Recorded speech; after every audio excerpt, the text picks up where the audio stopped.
నీ జీవితంలో ఒక మహోపకారము, ఒక అద్భుతము, ఒక ఆశ్చర్యకార్యము జరగటానికి, నీకు ఇవ్వబడిన ప్రతి ఆశీర్వాదము నీ జీవితంలో నెరవేర్చబడటానికి ఒక నిర్ణయ కాలం అనేది ఉన్నది. ఆ నిర్ణయ కాలము కొరకు నువ్వు ఎదురు చూస్తూ ఉంటే తప్పకుండా అద్భుతాలు జరుగుతాయి. అబ్రహాము దేవుని యొక్క నామములో వాగ్దానము పొందుకున్నాడు. ఆ వాగ్దానం పొందుకున్న తర్వాత అది కొంత ఆలస్యమైన అది నెరవేర్చబడింది.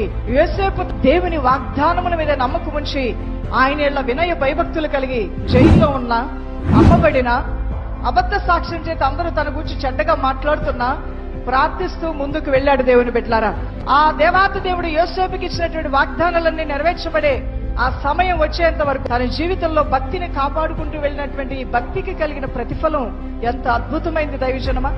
ఈ రోజు నువ్వు భక్తి కలిగి ఉంటే ఏమొస్తుందని కొందరు అనవచ్చు. నువ్వు దేవుని నీతిని బాప్తిజం తీసుకుంటే ఏమొస్తుంది నీకు అనవచ్చు. నేను అంటున్నాను, నీ భక్తి నీకు గొప్ప లాభముగా ఉండబోతున్నది. ఒక దినము రాబోతుంది, అది నీ కన్నీటి బాష్పములు తుడిచివేసే దినముగా ఉండబోతుంది. ఒక దినము రాబోతుంది, అది దైవ ప్రత్యక్షతలు నీ ముందు కనబర్చిపోయే దినముగా ఉండబోతుంది.